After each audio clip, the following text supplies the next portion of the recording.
Like a preamble? Here we go! Like an intro thing? Yes. I'm excited. Oh, right.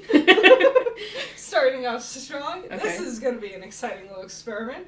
I'm the Judgmental Critter, and this is... I'm a Judgmental Critter. I'm the Judgmental Critter. Starting off so solid. You're gonna have to cut that. No! Don't! So this podcast is going to a strong start already. I have two amazing, wonderful, cool people here podcasting with me. Do you guys want to introduce yourselves? I'm Allison. Hi. What's your YouTube channel? Allison, are you? And... Hi, I'm Twiins. Judgmental Critter's sister. The one that apparently we sound very similar, and I'm really excited about this, because hopefully this will help everyone realize that we are different people, and they can stop commenting about me on your channel and about you on my channel. Actually, I don't get many critter comments, but... yeah, hi, I'm Twiins iink. I talk about RWBY. And this is what that podcast is all going to be about. This is RWBY Volume 7 podcast. Yay! It just ended today for not first members. So how exciting. So both of us, but not you. Yes, I'm a first member. I need to cancel my subscription now. Right, because... I mean, I don't want to watch the other things. The Red vs. Blue was happening. I saw that in the example doodly-doo. What season are they on even? I think 24. I think actually 19. I'm not 100% on that. And I was so baffled. Every time, I feel like Red vs. Blue always starts either like the day that RWBY ends or the week before, and I never know. I'm always like, oh, I guess Red vs. Blue is happening. They never have trailers. They 0% advertisement. Guys, we're in minute 1 and we've already hit our first tangent. I'm talking about fucking Rooster Teeth! Expect many of these. Listen, I like Red vs. Blue too. I'll It's talk a about winding road. So RWBY. Yeah, RWBY. All right, that you guys, show. You guys saw the finale today. Yeah. Let's start with Twiins. Right. What is your opinion on the final episode of Volume 7? Kind of disappointed, and let me explain. I like the fighting. Fighting was all fun. I like the character stuff. The writing was good. Jessica Negri is doing much better as a voice actress, but Ironwood's voice actor is my favorite of all time. He's just doing great. Really? Yeah, I love him. But moreover, the fact I want Rooster Teeth to figure out that resolutions exist. I'm fine with the cliffhanger of Salem on Monstro. She's at Atlas. Oh no. Okay, cool. Whatever. Did you remember the whale? No, I watched your video. Okay. Because I'm like, I can't fucking remember what that whale was called. But like, it doesn't feel like the finale. It just feels like the last episode of the volume where it's nothing concluded. Like, we don't get to see how these changes have affected the characters. Penny's the maiden now, but the only thing we get to see about that is RWBY bumping her shoulder and Weiss giving her arm a hug. That's not a conclusion, and I just want even if all, 7, 8, and 9, if those volumes are working together as one big ol' story, all of Fullmetal Alchemist is also one big ol' story, but you finish a season and it's like, well, that was a conclusion.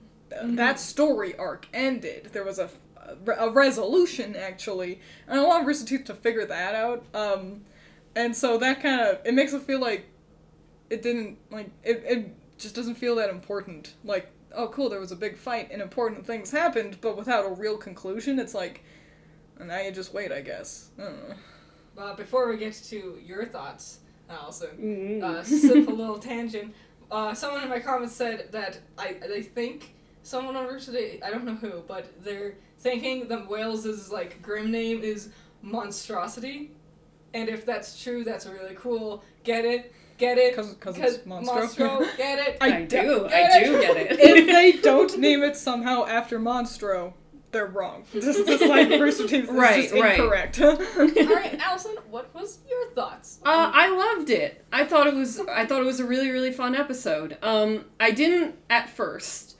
It starts out, and so the fight of Orange versus Neo. I thought it was dumb. Ooh, that was dumb. Bunch of people lined up in a hallway, and then one at a time, they slowly run at her, and it's like, because it's like, how can we have Neo win? Because it's 4v1. How can she possibly win? Oh, I know. Maybe if everyone is so dumb, and they just slowly run at her, and they don't work together at all, and then they just so I watched your video. I didn't come to this conclusion myself, but it's like, Jean, heal Oscar, carry him, something. Someone do something. Hold the boy's hand. This whole show is Jean being like, Oscar, where's my boy? Has anyone seen my boy? They lose Oscar more efficiently than Buttons loses the kid that he's supposed to watch over. Has anyone seen this child? Like they turn around and it's like, ah shit, it's the cappers. And they turn around and John like fucking elbows Oscar in the face. And it's like, come on, Oscar, keep up. Come on, slowpoke. And Oscar's like limping and he's like, okay. He pops up a bucket of blood. So yeah, that fight was just so dumb. But I thought everything else in this episode was very cool. I really, really liked the action. I thought the music was beautiful. The music was really great. It was fantastic. I liked the.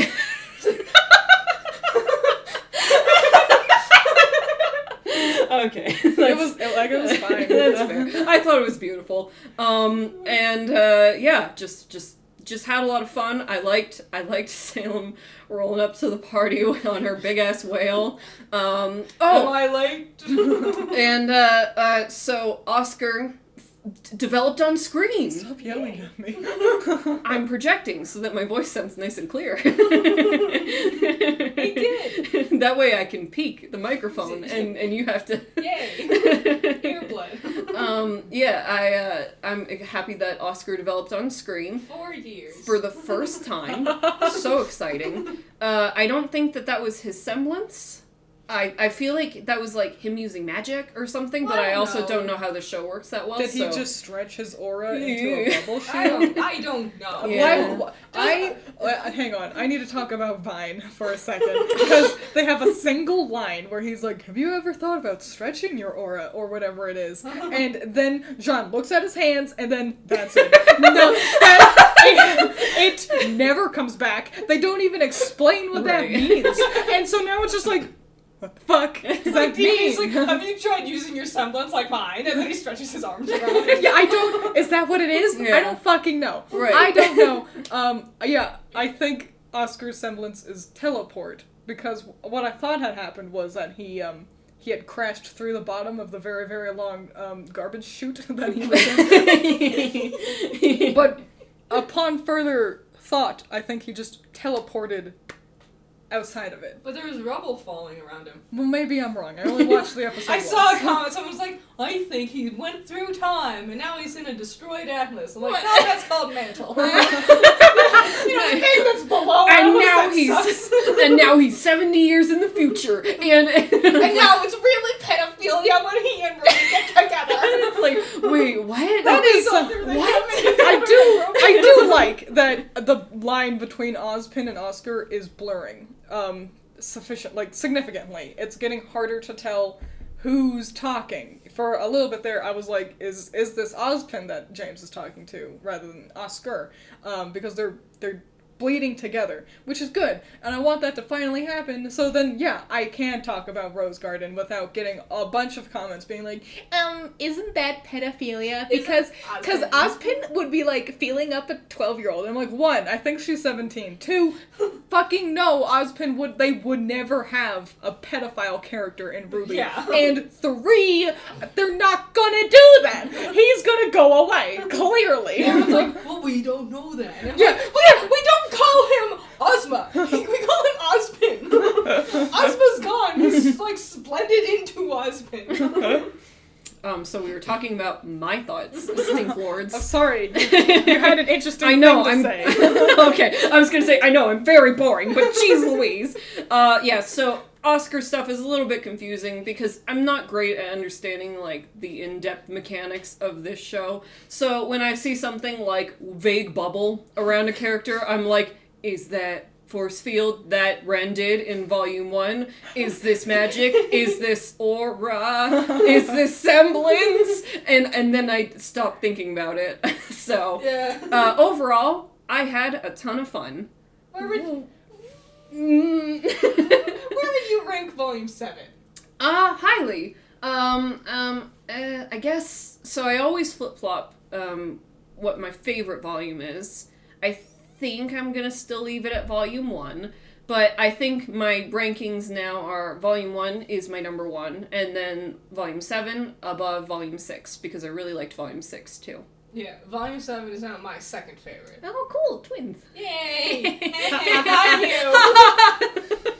I don't know, I find it really, really hard to rank Volume 7 because the first 8 episodes feel like a wholly different volume than the last 5. They're totally different. I have trouble remembering what happened pre Cinder appearing, basically. And I liked all that more. And the stuff that was plotless, I liked a lot more. I guess I'm gonna put it at middle-high ranking. I don't have them ranked by number of what my favorite to least favorite is. So you don't go through that list near daily in your head. I guess I would. Why not? I guess counting down from favorite to least favorite, well, getting to Volume 7 because we don't need the whole fucking list. It'd be 3, 2, 6, 7. So I guess it's my 4th favorite volume. I guess. Yeah, it's good. Better than 4 and 5. I like 4. Anything's Why? better than Why? 5. There's some good moments, like going back. It's like, alright, that when was it ended. I feel like Volume 4 is aging poorly. That's the thing. Kind of like how Volume 2 only seems to get better with every volume that passes because we know how bad it can be now because Volume 5 happened. Yeah. I think Volume 4 is suffering the opposite, where every year that passes, it's like they're all moving really awkwardly. Their shading's weird. They sound really unconfident. Menageries stupid. They're clearly not super used to this animation engine yet. It's kind of like how Volume 1 looks worse every year. I think Volume 4 is just doing the same thing. Yeah. Can we all agree, is Volume 5 the worst? Yes. Yeah, clearly. Yes. Excellent. Even the people who like even Murder of Birds was like, yeah, that's the worst one. Just a common ground acceptance. They didn't do anything. They just didn't do anything. No, they did. They disappointed. Oh, snap. Okay, but do you want to talk about your thoughts? Because you kind of already did. Do you want to do a brief overview of like overall feeling? Yeah, I'll do a brief overall feeling. Good idea. I guess I liked it. I liked it because mostly I liked the characters' interactions. I felt like the characters were really, really strong this volume. Yeah. But the plot was less than what plot? But yeah, like you said, we spend like 90% of it's like, there's a political thing when you haven't explained how the politics works. And then, like, afterwards, it's like, oh, that didn't even matter at all. It didn't do anything. Literally. And it was just like, why is Watson Tyrion helping Jacques win because I needed your password. That was it? Don't put it into perspective like that. That makes it way dumber. It's like, Tyrion, I have a master plan. What is it, Watson? My master plan is we're gonna send the Grimm crashing through, and then I'll dick around in Amity. Alright, how are we gonna do that, Watts? I need Jacques' phone number. Do you want to check his desk drawer first? Do you want to hack into that spy camera that his wife has set up and just watch him type it in on his computer? I have a better idea. No. That's stupid, Tyrion. You're the dumb one. Shit. And then I've seen people be like, no, they wanted to make people not trust Ironwood anymore. I'm like, Jacques was gonna do that regardless of what Watts and Tyrion were doing. Jacques had he wanted to join the council just to shit on Ironwood. Literally, that's all he cared about. Also, they did it I thought Ironwood was running for a seat on the council. Yeah. Until, the episode the election happened. I was like, yes, Ironwood is we're gonna vote for Ironwood. He wants yeah. a 3 seats. I also was confused about that, but that's not entirely out of the norm for me, so I was just kind of sitting back and waiting for the context clues to kick in. They never did. But yeah, it is a little bit confusing because they mentioned that he has 2 seats on the council, and maybe I missed it, but is that ever explained of why he has 2 seats on the council? Because he's got a big ass. That's needs 2 to fit it all. I imagine, and this is all me assuming, because if they have explained it, I don't remember, but I think it's because his rank as, like, he just earned a seat in general, and then once he became headmaster, the headmaster has their own seat. Right, that's what I thought too, but... I don't know. But it's Unless you explain the more, they can just do whatever they want with it. Yeah, because it's confusing because, so when they first said council, in my mind, I was thinking, I barely remember this, but do you remember the faceless council that Ozpin was talking to? I thought it was that council. But apparently it's different for each kingdom? I didn't know. I thought it was... No other kingdom has a council that we've ever heard of. Yeah, I just thought it was a united council of some sort, and so... I guess I just didn't really understand. It became clear pretty quickly that that wasn't the case, but that was what I thought initially when they were, like, running for a seat on the council, because that sounded like way more of a big deal to be a seat on the council for something that presides over multiple... Like, all of Remnant. And not I was gonna say nations? Spots? Places. Cities. That's the one city that matters. Yeah. Where are you from, Patch?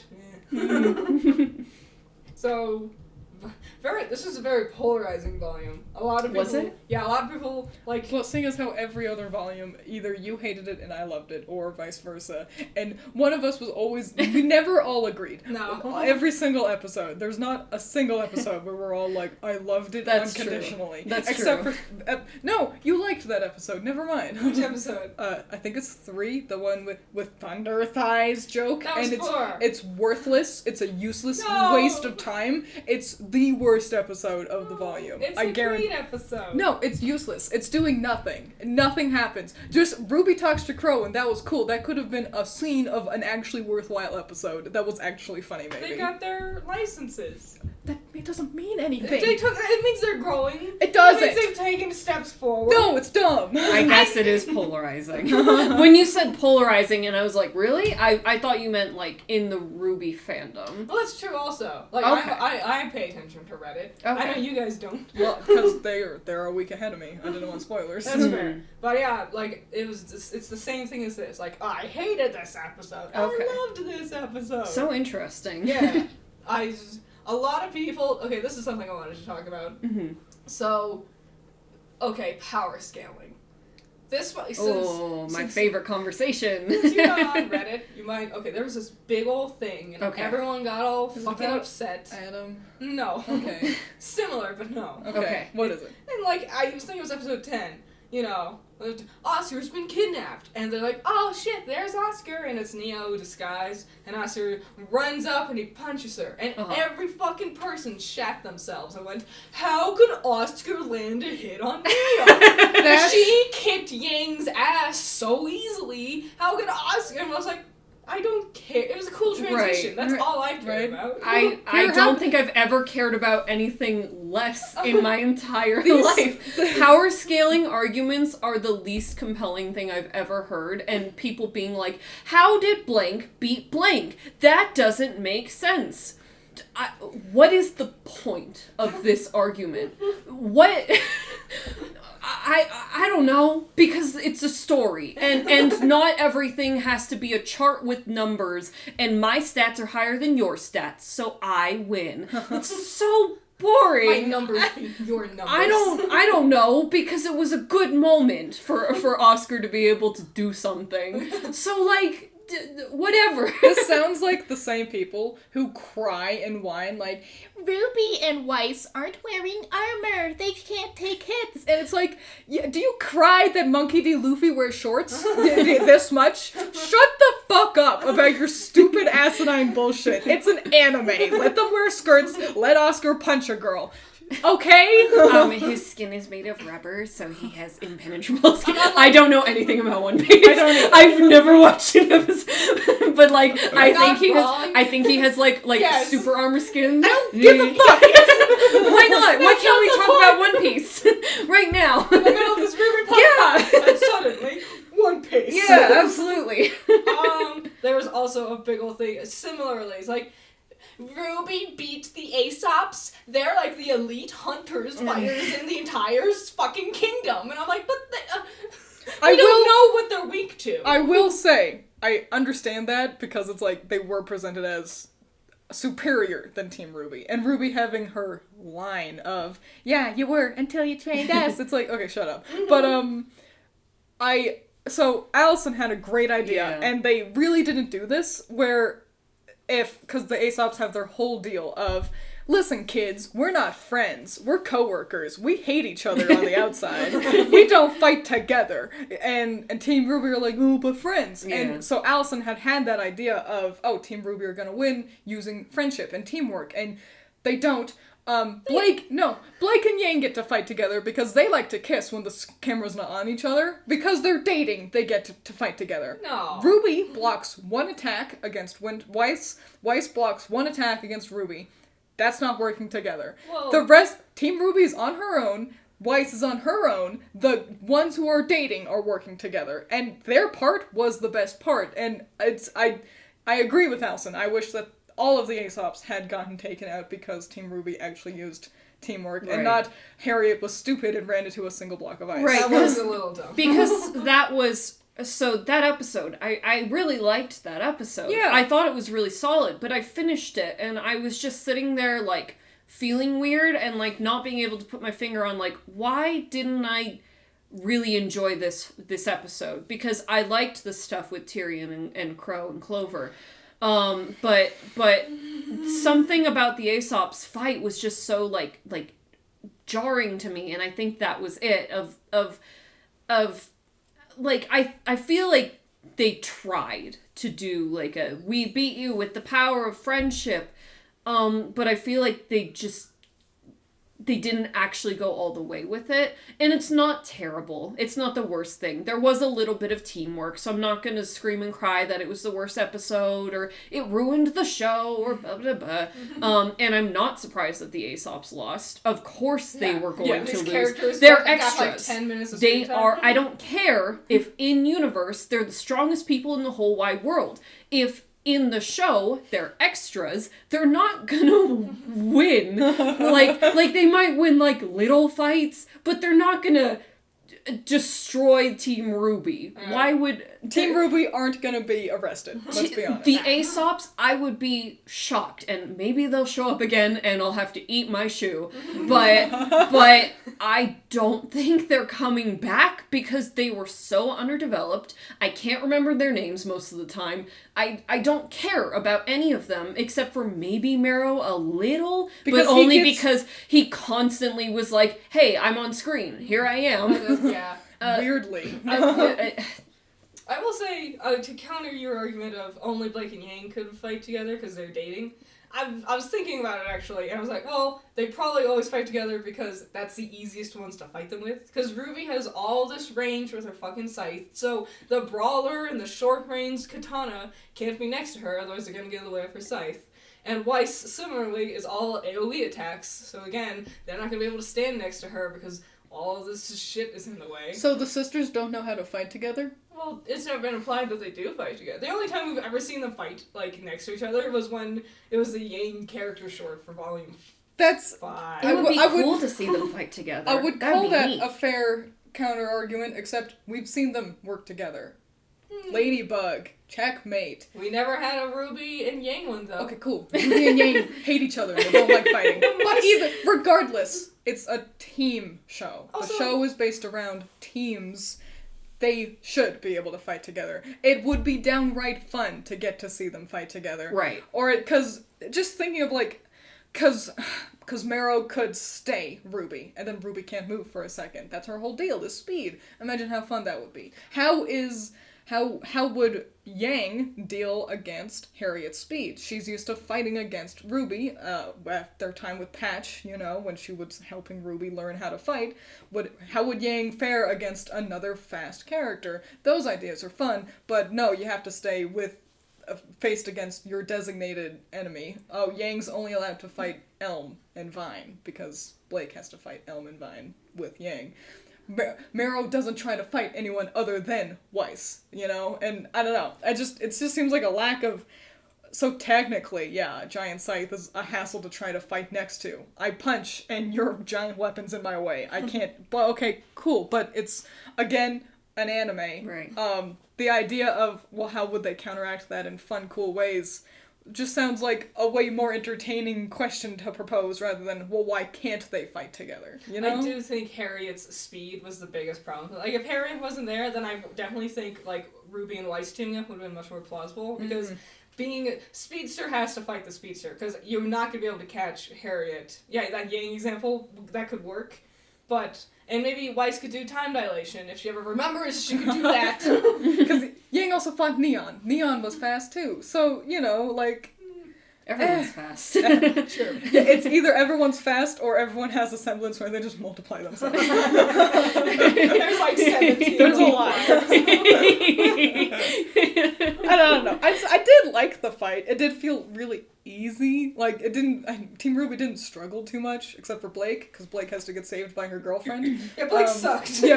But yeah. I don't know. It was it wasn't the important fight of the episode, that's for sure. So I don't mind the laissez-faire attitude that Team RWBY take in taking down the extras. You're right.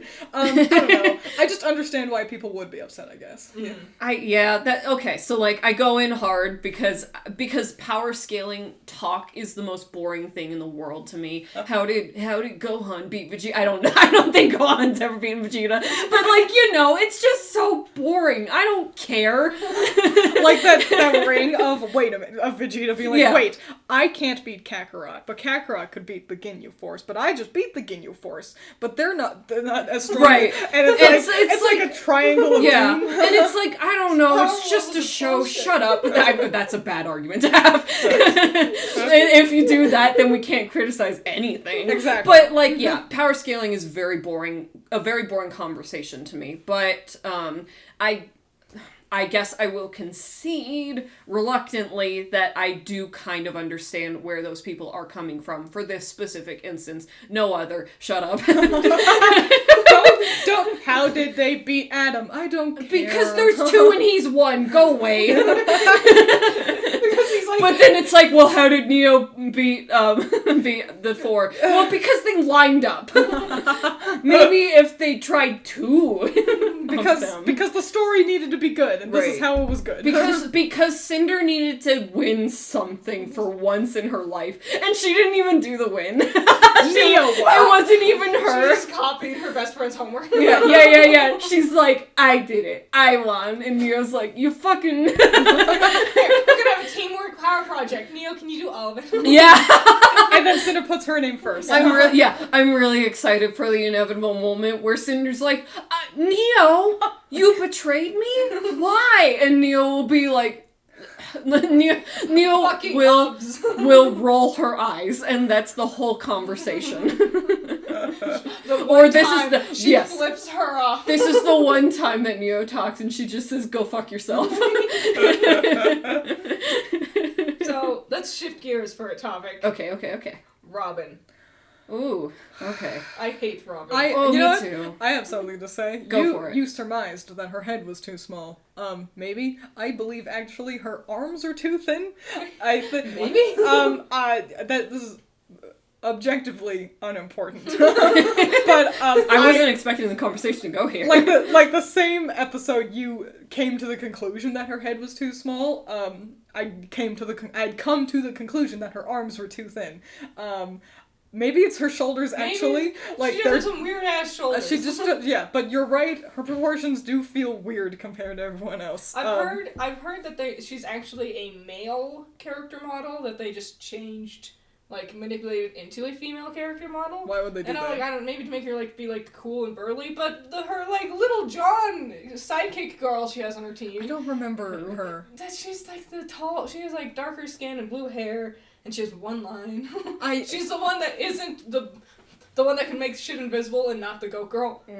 She's there. She's taller than Robin. Goat girl does the invisible, doesn't she? No. She was a sheep.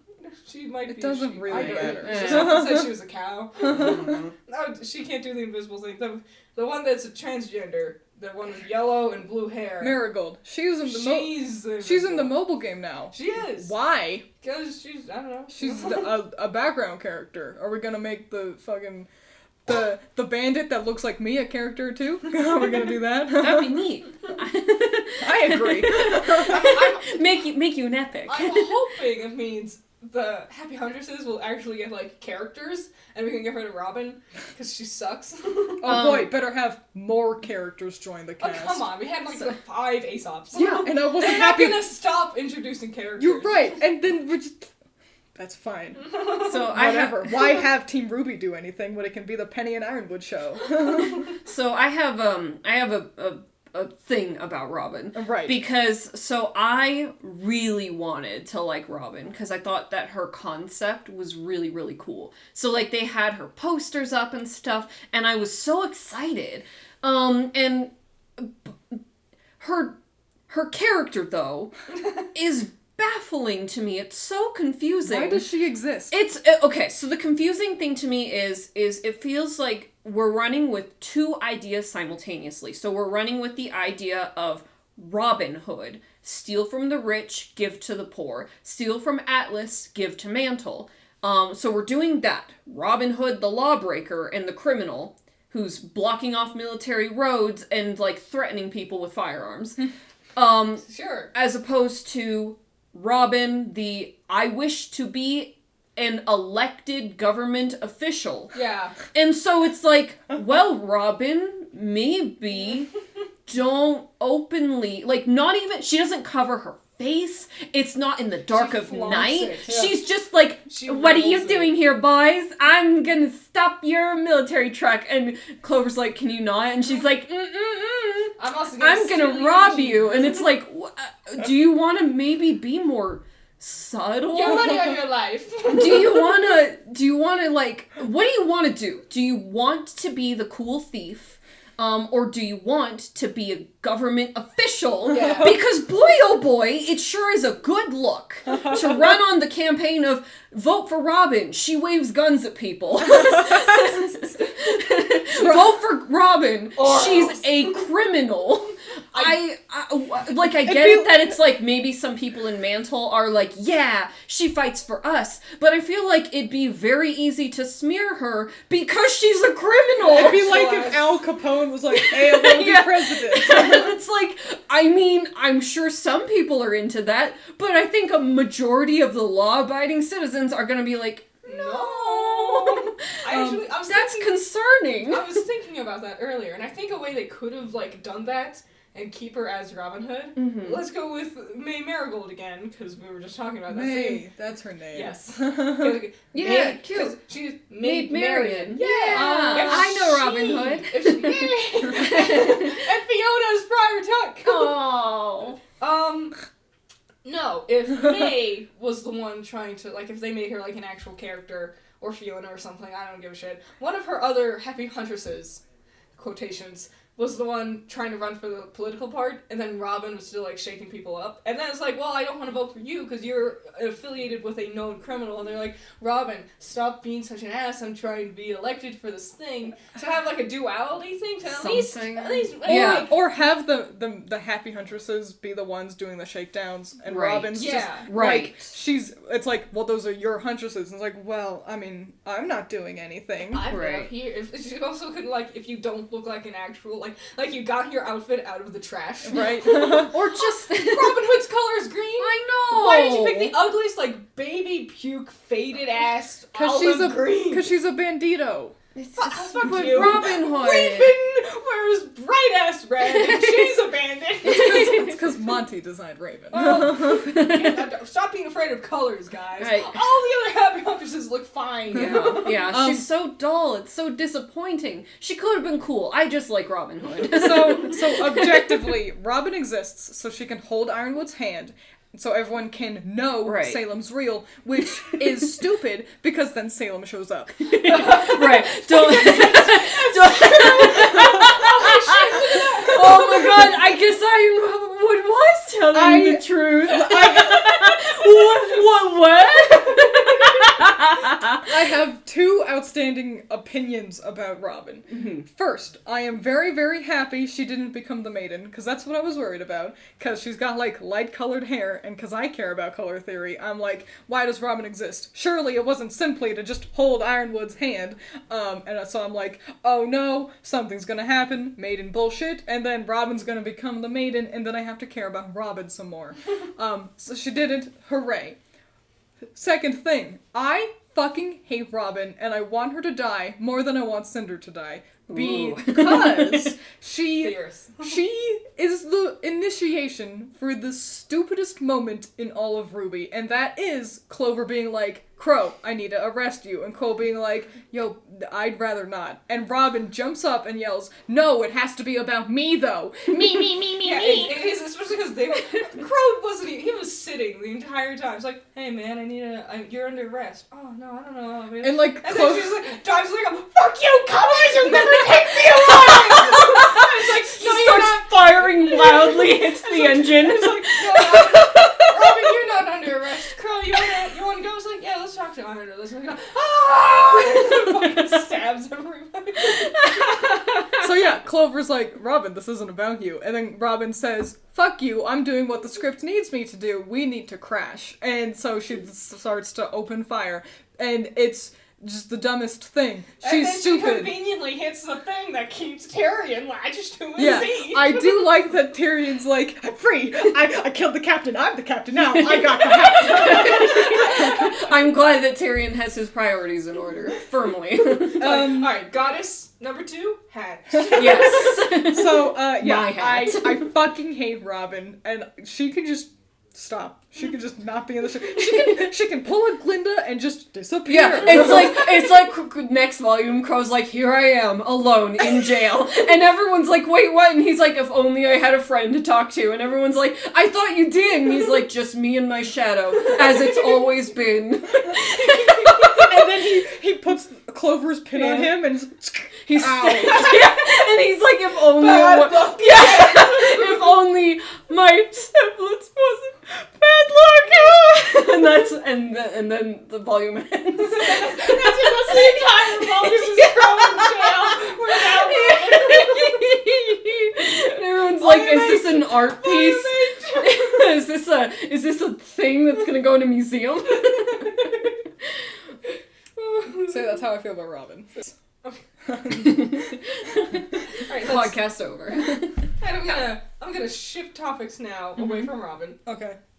Penny is the Winter Maiden. Yay! Yay! Yay! Thoughts on the entire Winter Maiden thing in general. You go first, Allison. Oh, I'm so happy because that's exactly what I wanted. I wanted Penny to be the maiden. Really? And I'm selfish, so I got what I wanted, and because that means she's a real girl. Yes, because I was like, if she gets maiden powers, that at least to me, that feels like she unquestionably has a soul. Mm-hmm. And I think that's beautiful. So I was hoping from the start that she would get the maiden powers as like this, as the sign of that. And she did. And yay! Hooray! And I think it's really fun that we have a maiden on our side now, because it's like, I really believe in, like, give and take when it comes to these kind of stories, where I feel like sometimes the villains have to win, but sometimes the heroes have to get something. Yeah. And I feel like having a maiden is, like, the most solid progress that they've made so far. Because it's like, they had the relic, but it also kind of felt, at least to me, and maybe you will violently disagree, I felt like the relic was pointless. Yeah. It's like, well, what else can we ask it? And it's like, nothing? fucking nothing. So it's basically just a thing that you have to carry Why now. And did so, they bring it to Atlas? Yeah. Because Ozpin said so, and they were mad at him, but Like, they still no, followed his instructions. And also, they got there and like, what are we gonna do? We gotta take the relic to Ironwood, and then they land on Alice and like, Ironwood is gonna betray us. Well, I'm afraid of Ironwood. Like, why did you come here? Like, Cinder has a line in Volume 6 when she negotiates with Neo. I guess whatever. Talks at Talks Neo. at Neo. Yeah. Yeah. And Neo's just like, And Neo "Lord, goes, Lord." So, yeah, she's like, they're on their way to secure the lamp in Atlas. She has a line like that. And Right. that implies that Cinder knows what they're doing with the lamp more than the heroes actually do. How are they securing it in Atlas? Are they gonna get the maiden to touch the door and just lob it in like a football and close the door again? Yeah. Like, why yeah, was Oscar it ever? just held it the entire time. Or like, honestly, and again, maybe I'm thinking short-sightedly, but I feel like, so you asked the big question, how do we defeat the big bad? You can't. Well, fuck.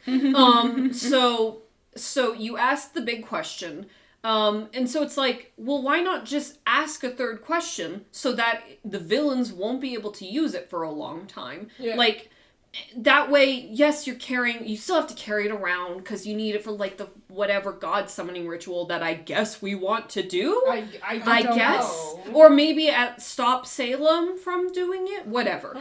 You can't let bad guy have good thing. So just use it and then hold it. And then if the bad guy does somehow get it, well, at least they can't be like, what's Ruby's weakness? Where is Ruby's Legend of Zelda glowy eye? I saw a lot of people being like, I think they're going to ask where is the beacon relic. Because they couldn't find it. They don't know where it is. Oh, that's smart. Which I think was right. I mean,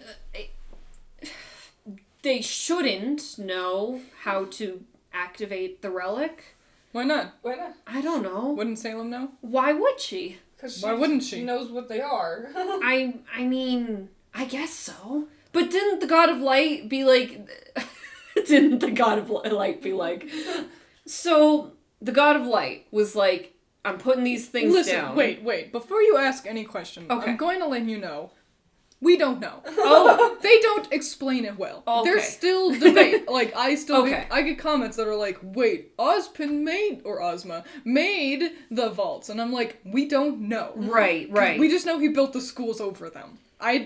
Did the God of Light be like, yo, I made these vaults, aren't they cool? Or was Ozma in one of his incarnations Right. like, let's do something about this? Okay. Yeah. We don't know. Okay, so in that case, I won't bother trying to figure out how to word my question anyways. I guess it was just like, I assumed that it was a quest given to Ozma by the God of Light, and therefore Salem wouldn't know the secret password designed to keep her out? I think maybe? Ruby name drops Jin when she's like, I'm not scared of you, so we asked the lamp. And then Salem's like, I killed your mom, haha. And then Ruby cries. I really hope that Ruby didn't say Jin. You know what I think she did? Oh Although no! I think I would assume Salem already knew, because as soon as Ruby said it, Salem kind of looked like I'm fucking pissed at you. So I think she already knew. Also, because the God of Light does give Ozma his overarching quest, and then Ozma goes and fucks Salem for a while. Yeah, I forgot that was the order of how things happen. So they were friendly for a bit. Okay, So. okay. He So it's also- possible that he dropped the password at some point. Or And was- Salem's like, yeah. got it, and then told Cinder maybe? Probably. Whatever. Probably. Okay, so either way, they should have used the last question even if they didn't have something to ask. Yeah, true. So that the bad What guys should I aren't going have to for get the lunch question. today? Yeah. Have a sandwich. How many grains of sand are there on the planet? And then you have a really nice icebreaker, too. Yeah. That's important in Atlas. Yeah. You gotta the ice. That started out, It's cold. it started out as a facetious laugh, but that genuinely got me. I have feelings about the Winter Maiden. Go for it. Oh yeah, I forgot that's what we were talking about. That's fine. I wanted Winter to be the maiden, and I didn't at first, because I thought that was stupid, like, oh, her name's Winter, so she has to be the Winter Maiden, but she had her talk with Weiss about how she wanted to be the maiden, and so I in turn, wanted her to be the maiden, and subsequently knew she wouldn't become the maiden. I expected her to die, actually. I didn't expect her to die. I kind of wanted Weiss to become the maiden, just because I think that'd be really interesting for the dynamic between the sisters of, you became heiress after me. You got this. You've got a team. And now you're also the thing I wanted. I don't know. Something. I don't hate that it's Penny. I'm glad it's not Robin. And I'm glad Cinder didn't get it. Mostly, double maiden. That sounds really stupid, and I just hate Cinder, and I want Cinder to lose constantly. Yes. So neutral, positive. I don't know. Penny is negative winter colors. She's got You warm. care so much about color theory. Yeah, I fucking do. And she has spring colors all day, every day. Yeah. And it makes me want to die. Well, I mean, like you said, you argued that it kind of is irrelevant who is what maiden because they all have the same powers. Yeah, like Freya. Freya. So she could, in theory, just call herself the Spring Maiden, and who could stop her? Raven. Raven's like, how dare you? Raven. Yeah, she'd have to crawl out of her cave in order to do that. Freya conveniently used ice. Yeah, it looked cool. It did, but it's like you don't have to. Yes, but it looked cool. I like something they confirmed this, and this is something I was kind of on the fence about. Was does your glowy eye bullshit matter? Like is that I was like, is that a designated that's how you can tell at a glance Raven's is pink? Is that because her aura is pink? Right. Her eyes are pink, or because Spring Maiden is pink? It is now at least your aura color or eye color, because all the maidens' auras and eye colors have been the same. Right. So it was at least one of those. Yeah. And I like the green. Yeah, it looks cute. I like it. It looks neat. It does look nifty. There was actually theories. The entire volume, Reddit was theorizing it between the 4 people I use on my thumbnail, and that's what I was referencing. Some people thought it was going to be Penny. Some people thought it was going to be Neo. Some people thought it was going to be Winter, and a lot of people thought it was going to be Nora, actually. Why? Because, okay. So on one hand, I'm like, this is stupid, and on the other hand, I'm like, this is genius. So they at least did their homework. So it started with people being like, Freya has a similar hairstyle to Nora. She does. And I I'm like, noticed that too. And I'm like, she's an old person and Nora has short hair. I don't know what to... But then they were going into it, and if you watched Thor movies, you might remember this. Mm-hmm. Thor's mother's name is Freya. Oh, So that's pretty cute, and actually. Nora's Thor. So they're Okay. maybe the last that's Nora's distant relative. Right. And that's the last thought she has is just this nice happy memory of her with her grandbaby. Aww. And then it zoops into Nora. And I'm like, if that does happen, that'd be an interesting way to go about it. I wish we would have set it up more. That would have been really cute. Yeah. But Penny's a good button. I think more than anything else, sometimes people are just like, wouldn't it be cool if Nora got to do something, guys? Wouldn't it be cool? And the writers are like, who? Did you say Neo? And they're like, no, Nora. No, so it's because you're pronouncing it wrong. It's Ren and Nora. See, okay. So Nora's theory had some merit to it. Yeah. Neo's theory was I like Neo. She's ice cream. It's in RWBY Chibi. Oh. That's it. In RWBY Chibi, she makes a snowman and says she's the Winter Maiden. Because she made us, or some stupid thing like that. I hate you. RWBY Chibi sucks. Neo kills Penny, becomes Winter Maiden. We scream. RWBY Chibi. We scream for ice cream. Ice cream, and we shake our fists impotently. RWBY Chibi is the worst RWBY property on Earth in a world where the DC comic, where the shitty DC comic exists. RWBY Chibi is worse. Twins, that's too far. You're taking it too far. You've taken it way too far. Prove me wrong. No, because I don't consume all this. Your subscribers. I make it very clear. I How don't can watch you? RWBY Chibi. How can you say something so controversial and then I just stop like I don't say? So, yeah. Okay. My theory for the winter. Yeah, you. I'm here. Yeah. I'm making the most tangents. My theory for the Winter Maiden was they were going to succeed and Winter was going to get the powers, but then Cinder was going to kill her. But rather than Cinder, like, she fucks up and she doesn't, like, zoop it out of her with her grim arm. Because she can do that, apparently. Somehow. Yeah. Somehow. She hates doing it, though. But, rather than doing, I figured she would kill Winter, and either Winter's last thoughts was either going to be of Penny or Weiss. Mm-hmm. So I'm glad your version didn't happen, because I'd be really annoyed watching, like, oh cool, Winter became the maiden, and then she immediately dies? Why even have the Winter Bridge? I thought it would be neat to have it, like, yes, we did it! Oh, fuck! Right. And also just, like, having Winter powers, because it's like you said, I think it's in the Volume 5 finale review. In your Volume 5 finale review, where you say, I'm not worried Oscar and in turn Osmond is gonna die again. Yeah. And right. I'm like, that'd be cool if it's not a safety blanket. Penny has the powers now, it sounds like, well, she's gonna stick around for at least a while. Right. Penny's gonna die. I'm calling it right now. Penny's gonna die again. Because... Petro? Is that his name? Pietro? I've been calling him either just Geppetto or Pepero, which... That's an adorable name! They're both wrong. We should have a chicken and name it Pepe Bro. Okay.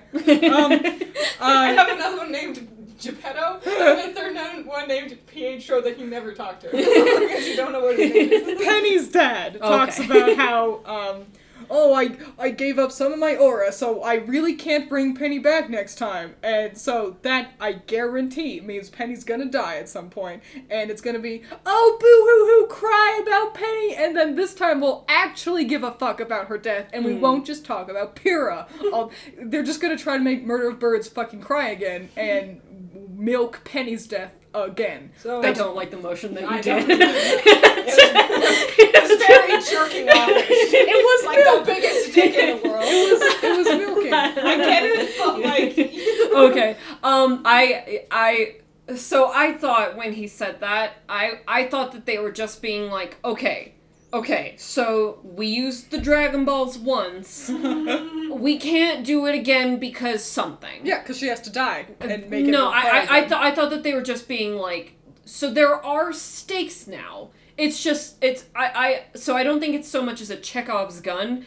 I more so think that it's like, you know when people's aura break in the show and how it's like, oh, now I have to care. There are stakes, right, guys? This is like the aura breaking to her aura breaking. Right. I feel like this is them being like, she could die. I don't think she's actually going to. Or at least, I don't think she's gonna die anytime soon.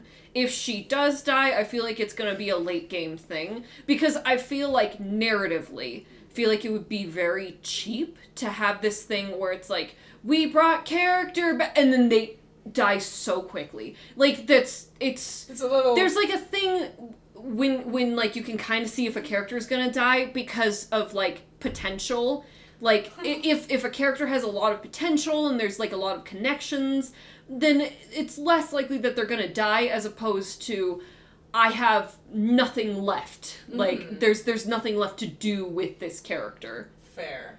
That's a fair point. I don't know. But they love having the fans be like, oh, boo-hoo, my favorite character's dead. Yeah, it definitely could happen. You gotta have a RWBY stand in front of a statue and meet a mysterious orange-haired girl. Mysterious green-eyed girl. Hate you. I'm being voiced by Penny. So stupid. It's the worst scene. Yeah, Volume 6. It definitely could. Fucking entire show. It definitely could happen. I don't think it's going to happen anytime soon if it's going to. So there's two things about that. A third one, but that's a tangent. Let's focus on these first two things. Okay. So, there was people getting, like, I saw some that were, like, upset because it's like, well, Penny's gonna obviously die, and the last person in her thoughts is gonna be RWBY, and then RWBY's gonna be the maiden. And I'm like, that's a fine enough theory. Sure. It's as possible as them all, but I suppose. I don't think that's confirmed. Who's this someone? Is this a random YouTube comment? I think it's YouTube or Reddit or something. Okay, because it's like, I mean, sure, we all have our fun, wacky theories. It was like, you know, Team RWBY are definitely all going to become maidens, and oh yeah, why. that's that fun And theory. I'm like, well, you know. Why would RWBY become the winter Because it's not color theory. Rooster Teeth doesn't give a shit about your color theory. Twins. In this show about colors, that has a colors monologue by Ozpin at the beginning, why would they care about color theory? Stupid. Fake fan. Dummy. The color monologue is in volume 2. Really? Yeah. Why not volume 1? Because they had to talk about innocence. That's stupid. It should be in volume 1. But it is. But it should be that. they should, because they had to establish RWBY's only character trait. It should be in volume 1 so that I can be right. Also, there's another thing. This is another thing. Okay. Get away from colors. Fine. Just because Pietro is losing his aura doesn't mean Pietro. we couldn't jam someone else's aura into Penny. RWBY. Like- RWBY and Penny become one. And then Ruby loses her Would arm. she And be a then different she gets person? a robot arm immediately and she's back to normal. Jean's like, here, and then he like donates his aura to RWBY, and RWBY's like, what? And Jean's like, yeah, you didn't know about aura donating? And I kill myself because I don't understand how Aura any, transplant. I don't understand how this show works. Did you know you can stretch your aura? And I scream. What is it? What do you mean? I barely know the difference between aura, semblance, and magic. And some people are like, look the same. and some people are like, well, you can't use your semblance if your aura's broken. And I'm like, what? Haven't they? And Are yes, you sure? They have. They Well, absolutely did, have. actually. During the Aesop's fight, we saw her. Some people were like, "No, it's a shimmer." Now they've changed it. Also, now it doesn't just break. Now it can also have like a shimmer before it breaks. So- Because Watts did that. I'll talk about that actually. So I took that as aura breaking can just. It's not just a one and done thing now. Like, because Watts' aura breaks. What I can only call it break. Right. And then he keeps fighting, and then it breaks again. It grew back real and, fast. And I'm like, oh, okay. So they're incorporating the idea of like big hits breaks your aura, or shows like the shiny shimmer do. A crack? What? I'm not gonna give it a fucking name. I am. Because this is just better. Okay, cool. Your aura can break multiple times before you're out. That sounds fine to me. Yeah. It confuses it even more. It's a broken system, but this at least means that fights can be fun again. So I'm not gonna try and understand it, because I never will. But yeah, like, Winter's like, oh golly, I'm falling, and I'm like, summon another thing. Summon another thing so you can fly. And Penny's like, oh golly, I gotta go catch her. And it's like, no, she could summon again. Are they pretending she can't because her aura broke? Because that's never how it worked. That's always been how it worked. No, because in Yang's character trailer, Bear picks her up, and she's like, that's right. break, break, shimmer, oh golly, I've been broken. Never And then mind. she immediately turns her eyes Right. on. They sometimes Yang was do it. always the one that I thought of when I was getting confused about because people say it so confidently. Yeah. And I'm like, am I wrong? Because it's like, I feel like Yang has done this constantly because she's a brawler, so she gets punched a bit, and then it breaks, and then she's like, time to keep going. I don't know. I guess it's convenient for the plot. Like, a lot of people were like, Clover died because his aura broke, so he couldn't use his good luck semblance anymore. Oh.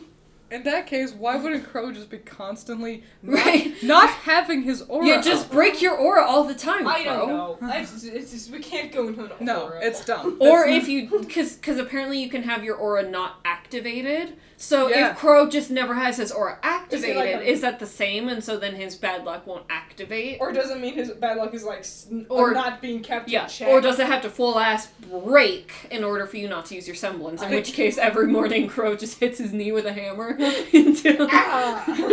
That's why he testing my reflexes. Ow! That's why the scarecrow has bad legs. So, okay, and then that tangential point I was talking about. Get back on track. So you mentioned, Penny, she's a maiden, so that proves that she's a real girl. Yeah. There was an argument on Reddit about how people are like, Penny is a trans character. And I'm like, why? Why? What makes you Is it say because this? Pietro is... Pietro's a man, and she has a man's aura, so she is a man girl. That's and, not and I'm like, that's how this fucking works. My father is a man, yet he gave birth to me, and I'm a girl. He gave birth to you. Well, he was in the process. He helped. Yeah, no, I feel like, so ever since Juniper's designs were released, and Nora is, I'm gonna assume accidentally repping the trans flag because her outfit is in order. It's like pink, teal, white, and then teal, pink. It's the trans flag. So everyone was like, Nora's trans, Nora's trans, Nora's trans. Isn't trans purple, pink, or pink, No. purple? Nora, and that was, No, and so, idiot. Too many. and since then, I'm pretty sure Nora's not trans, and if she is, it doesn't, like, cool, I guess, but it doesn't matter overall. Like, Right. great for representation, but that She's- doesn't change her She's character. still Nora. Yeah. And so I think because of that, the fans have been really eager to find the trans character. And I think that's the only reason why they would assume that. Oh, Maybe. because I want But a trans main character. Marigold has already been confirmed as trans. Yeah, not in the show. That's Well, important. I guess that's I only true. know that because you told me. I don't remember this character. That's the thing. It's like That's also I think fair. I think people want representation, and what awesome representation that would be for it to be like, it's Penny. But I feel like that's a reach. And I'm not saying so Nora could be trans. I Sure.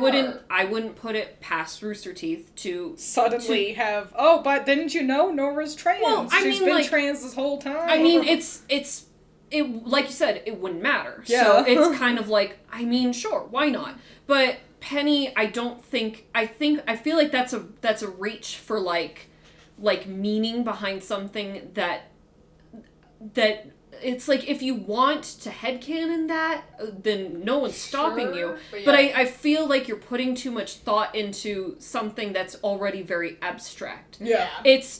She's a robot, so she was built. She She's could have doll parts. She's built and she's coded female, and then someone donated life into this robot. Yeah. It's like magical if you protective life, right, force field, question mark. right. Like, does So she have a if semblance?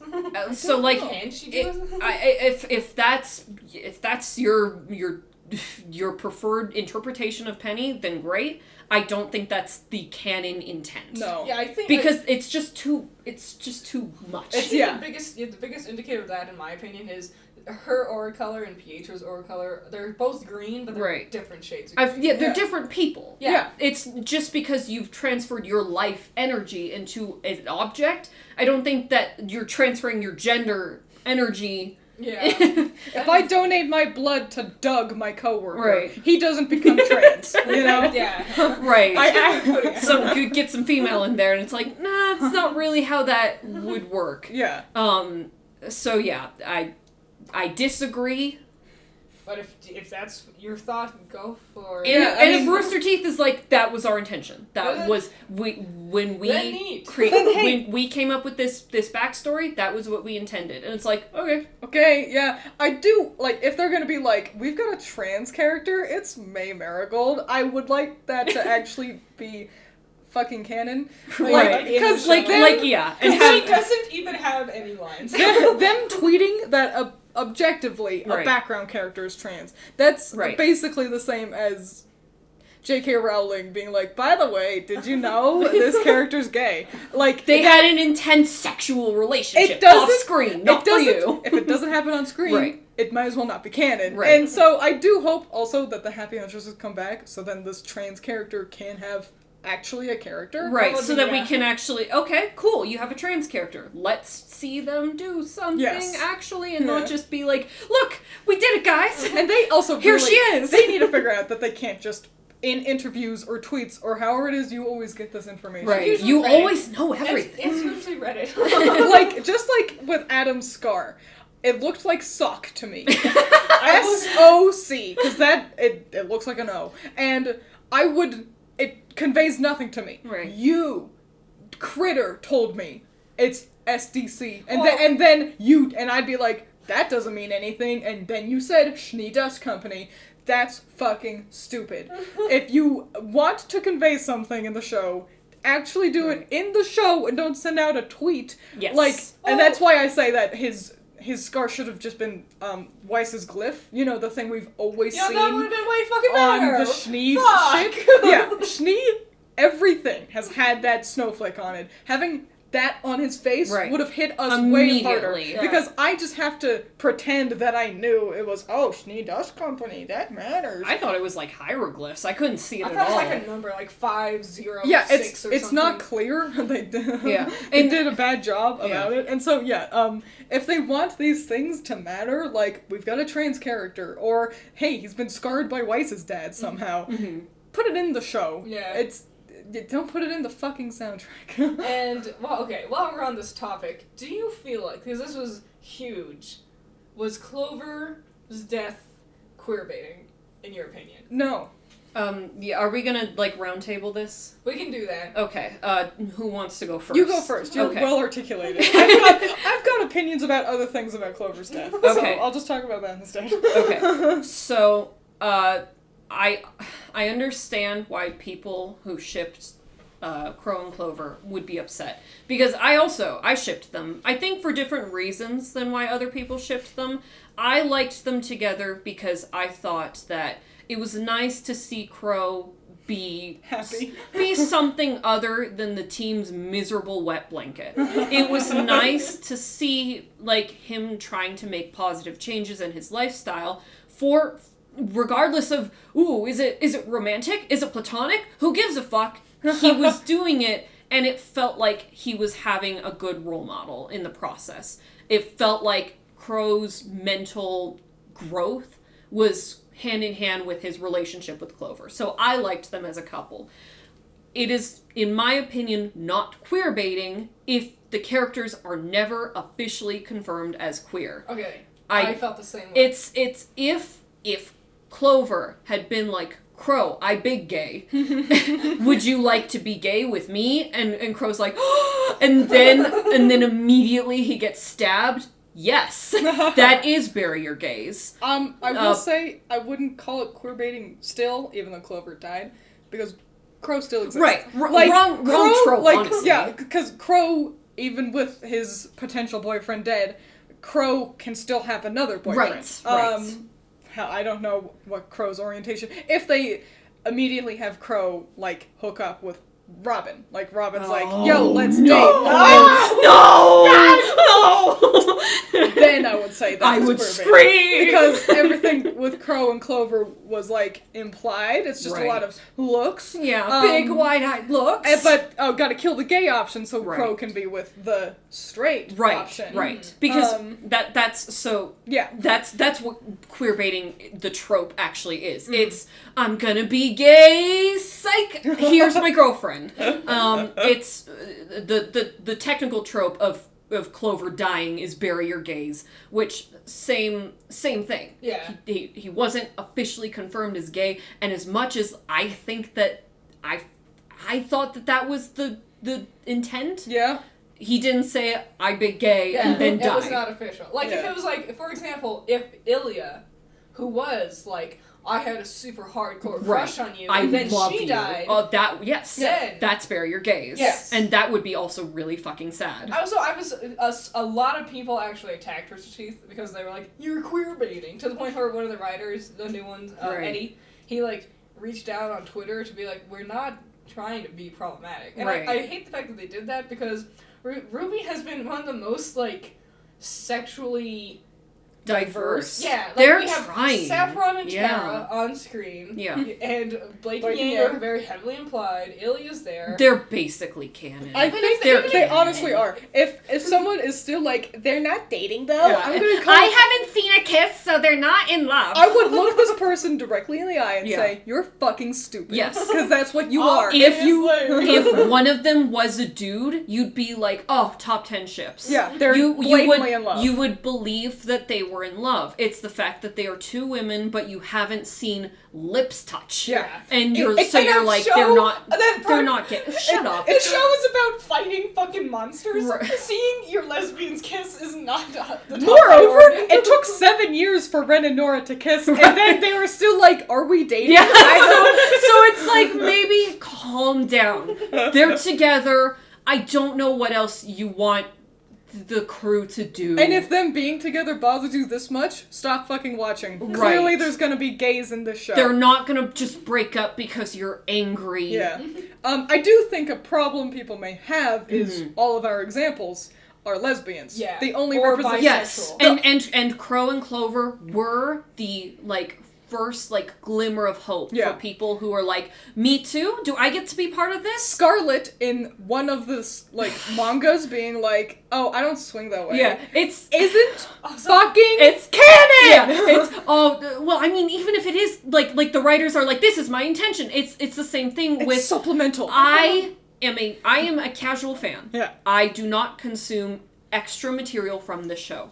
I didn't know about the trans character. I don't know who she is. I can't see her in my mind's eye because she was on screen for maybe a second. Yeah. And I don't remember what she looks like. I think I remember purple hair. It's blue. Shit! Great. Well, fuck. I don't remember this character at all. And so to have it be like, oh, do you remember Scarlet from Volume 3? He had an episode where he flew because he's Peter Pan or something. And I'm guaranteeing I had been like, he's Will Scarlet, and then he wasn't. That's another Robin Hood character. And then he was Peter Pan. And then he wasn't Will Scarlet. I was like, shit. And you only remember Scarlet, 1, because he was voiced by one of the because he was Gavin. Gavin. Yeah, and 2, because you liked Peter Pan. Because I was I liked Peter Pan, and I was like, he's gonna be Will Scarlet, and then I was wrong, and so I remembered this character. But it's do you remember Sage? No. Exactly. Was he the brown one on the team? He was. The only brown one who doesn't get a line. Yeah, the one who also was immediately eliminated. And it's like, ooh. That's a joke, by the way. I don't think that Rooster Teeth's problematic. It's a joke. It's a joke. What was I gonna fucking... I don't know. I'm lightheaded because I was screaming. Oh, wait, before we get to yours, let's just finish this tangent. Okay. By saying, to be fair, there's not a lot of gay representation because there's like 80% more girls than yes, guys. There are a lot more girls. Very true. And our like primary boys are like Jean, Oscar, and Crow. Right. And Crow might be bi. Who knows at this point? Even just having Crow be like, I loved him, or Yeah. that would be sweet and sad. Like I'm so like, or maybe someone tries to approach him Yeah. like, hey, I gave you the nice beer, wink. He'd be like, hey, I'm not interested. No, I had my heart broken. Yeah. That honestly I think would be enough. The characters don't have to physically kiss for them to be gay. There's Right. going to be in an active relationship. Like, who Yeah, knows? right. Maybe Oscar could be a bisexual character. We don't know. Yang is 'Cause still he bi, doesn't really even give though a- she's dating a girl. That can happen. Yeah, it's bi people No, exist. it's an asexual lesbian. we can't do that. No. I want to yell about Okay, I love this. about I love Clover. yelling. About fucking Clover's death. I wish I could just sit here and be sad that Clover died. Right. I've watched things where characters died before, and I was sad about it, but I still liked the show. Made in Abyss, Full Metal Alchemist, Cowboy Bebop. I was like, there was another. Yeah, you're like, what are my favorite animes? I can't remember. They have deaths, and they made me cry, and it felt bad, but I still liked the episode and the show. Right. And I fucking hate that episode. And it's not just because my favorite ship died that day. Right. It's because it happened by having the characters become absolute morons. Okay. By having You're Crow right. team up with Tyrion. Literally. Just have it be a 3v3. Yeah. Just have Tyrion fighting both of them, and having Crow fighting both of them, and having Clover fighting both of them, and then oops, uh-oh, and then Clover dies. Right. Literally. Yeah, just teaming up thing. a simple change of not have Tyrion say, yo, let's team up for a second. Just cutting that line out. Yeah.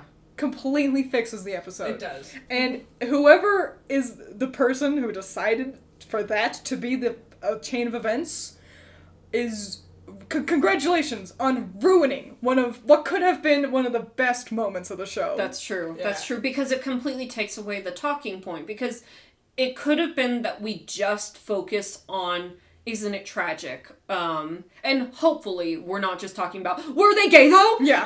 Hopefully we can talk about, like, it's sad that regardless of the intent, that Crow has lost someone who was not only a close person in his heart, but someone who was a fantastic influence on him. Yes. And who was helping him to grow into a better person. And now it's very possible that we could see a regression in Crow's mental health. If he starts we drinking could again, see him drinking again. Fuck. And that would be actually sad. That could have been the conversation. And instead it's why? Yeah. Why did Crow team up with Tyrion? Because so initially, when we talked about this episode, you and me, twins, not you, Critter. No, don't talk to Critter. Ew, gross. When I talked to you about this, twins, I defended it because I was like, but, like, I didn't really know how or why I was defending it. I was just kind of like, no, it was cool. I think the whole reason why I liked it was because it inspired some interesting fight choreography. And in hindsight, that's not good enough. No. And it's like, I really liked that fight. I thought that fight was fun. I liked it way more than the Aesop's fight, personally. Yeah. Really? I don't like the Aesop's fight. But whatever. You agree to disagree. Yeah. So I liked the fight, and I was like, no, it's good because they fought cool. And that's not a good enough reason for your character to be like, this is someone who works for not just an enemy, a nemesis. Yeah. An arch villain. No, a sociopathic murderer. The bad guy of all bad guys, and it's like, well, I mean, why not team up with him? And it's like, that really doesn't make sense in hindsight. Yeah. It also felt so, like, half-assed. Like, it did. We have a score to settle. I'm like, what? You stabbed him. You poisoned him, and then his niece cut off his tail. RWBY cut off his tail, but they're not did- allowed to care about RWBY. Only Cinder can. Crow didn't do the bad. Like, yeah, he fought you, but is that the score you're trying? And why do you care? Yeah, you got poisoned. You lived though. Oh, does that really? Were you really? I have a hard time thinking that, honestly believing that Crow was sitting there going, that scorpion bastard. Can't wait to get my revenge on that guy who laughed weird and smiled at me. Hate him. Hates that guy. That's the best description of Tyrion. It's that comic where he's like, that Hark a Vagrant comic where Crow's like, my nemesis. I sleep with his picture framed on my pillow. Every night I stare at it, consumed with vengeance. So I think, that mixed with... Sure. And so, I think that entire stupidity mixed with, Robin's character. And then, Robin did her bullshit earlier. Oh, yeah. And it made me just hate the episode. Okay, I think it was Eruption Fang. He pointed this out. Because Clover's like, Robin needs immediate help. She's not gonna make it. And then, fucking the next episode, the police show up and, Clover's dead and Crow's just chilling. And then Robin's like, what a I was gonna say, you're totally bleeding, you bitch! Yeah, big stretch and a yawn, cracks her back, and then she looks over and sees Clover's corpse, and she's like, oh. She wakes up, looks over, sees the three of them fighting, and then goes back to bed. She's like, I know this is my fault. I don't care. I done goofed. And the worst. I'm the worst. All the two Robin stands are like, how dare! Dislike! Unsubscribe! Robin was the best character. She's my favorite! Listen. I liked it when she yelled. Listen, she's your favorite because you liked the voice actress. Yeah. Get out. I liked it when she just held Ironwood's hand, and that was her whole point. Her semblance is fucking dumb. And what it's no semblance has ever been so blatantly, we needed one gimmick to happen. Yeah. We needed someone to represent, they're telling the true, and that's it. That's all it's fucking boring. I was like, she turned to the council and she's like, you all know how the semblance works. I would love it if just, one of them was just like, the fuck are you? Yeah, they're like, who are you? Who invited? Does she? Why? I thought this was the janitor. Literally, just the fact that she has to hold hands with someone is the dumb part. Like, if it was just contact. You can definitely tell how she figured out that was her semblance. Like, she was definitely, like, just, like, dicking with people, and just be like, you're lying, and then she would as soon as, like, fucking 8-year-old Robin found out, she could tell if you're lying. It's like, you're lying! Non-stop. Robin. Grab my hand! Oh, she would have been a tattletale. She would have. And she would be the girl in class being like, teacher! You forgot to collect the homework! Oh! Billy pulled my ponytail! Kill him! You're not taking me!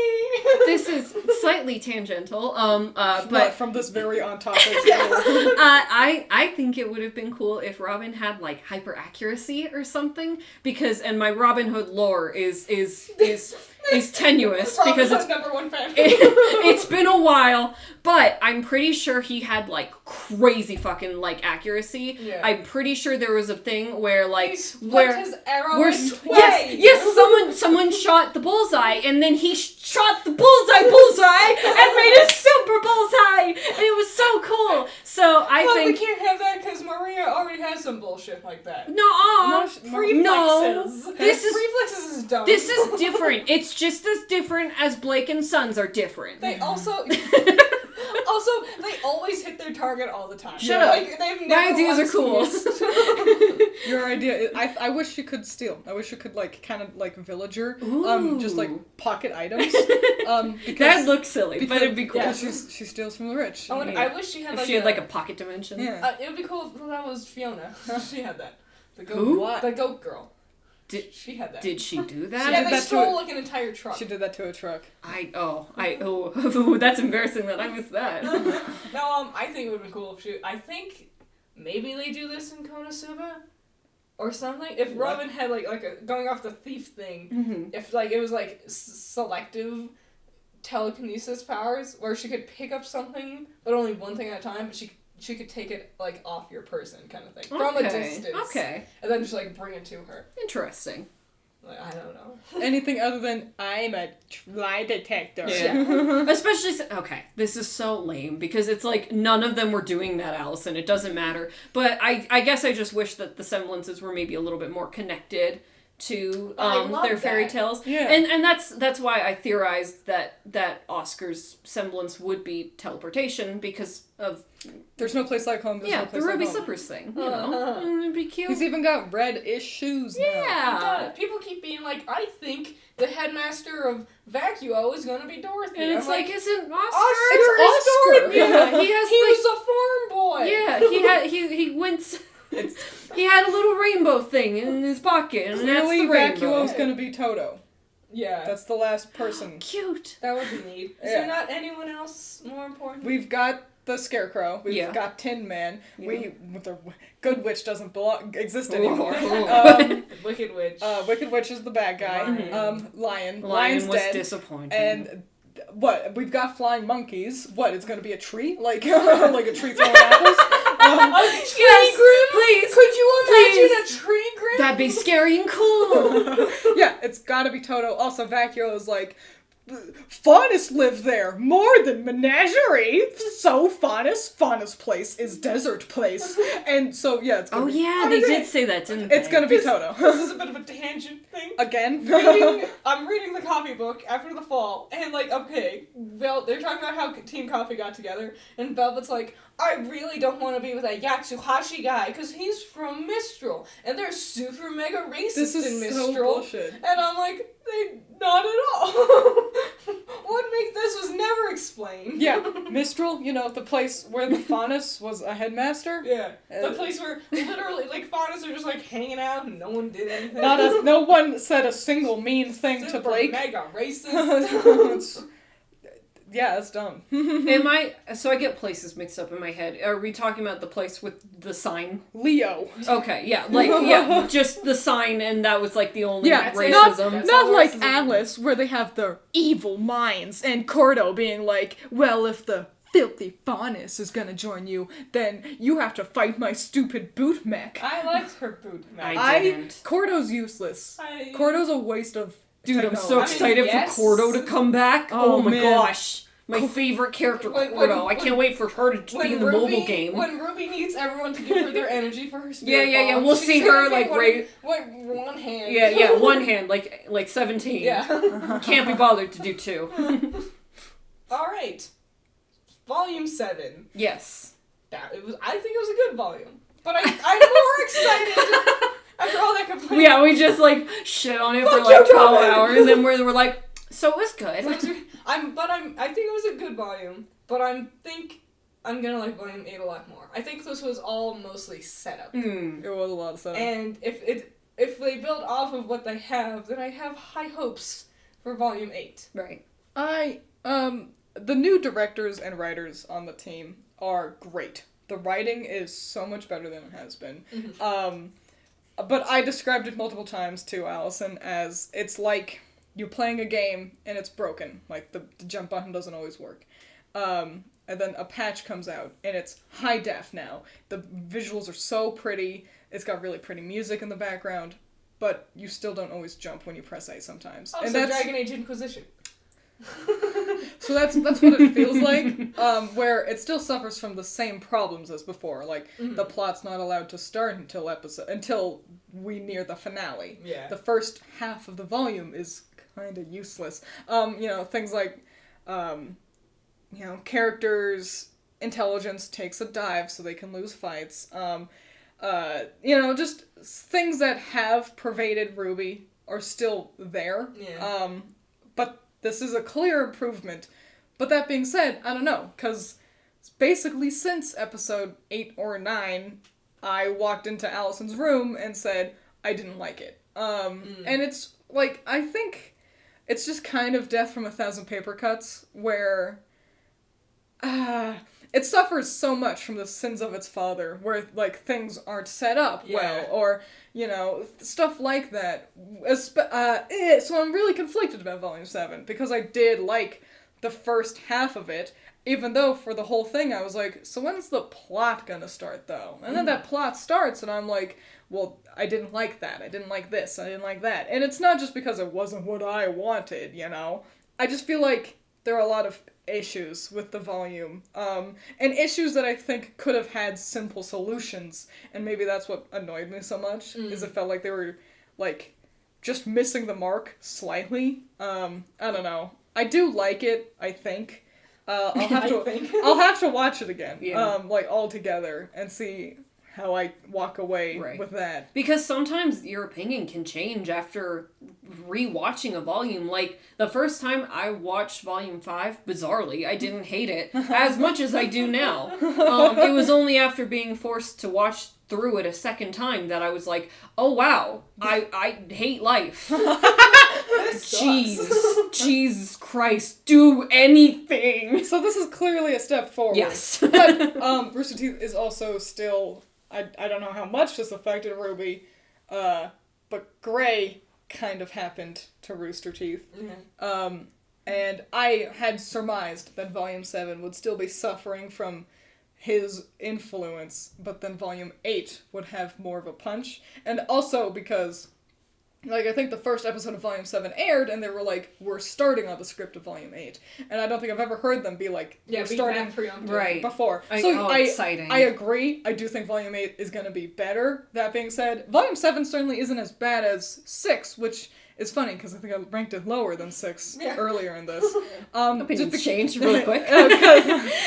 Because 6 ended really flaccidly. It did. 6 ended, and I felt nothing. And we beat the bad guy. Wow. Yeah, it's like, funnily enough, apathy, which was all of our favorite part of the volume, was the best way to describe that volume. No.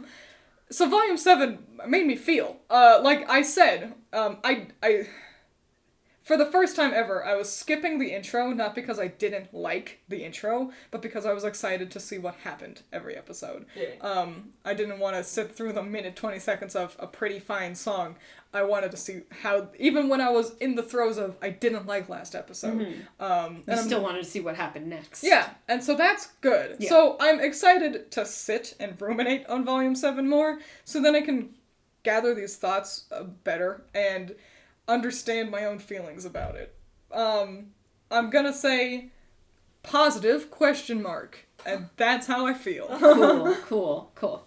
You, Allison? I really liked it.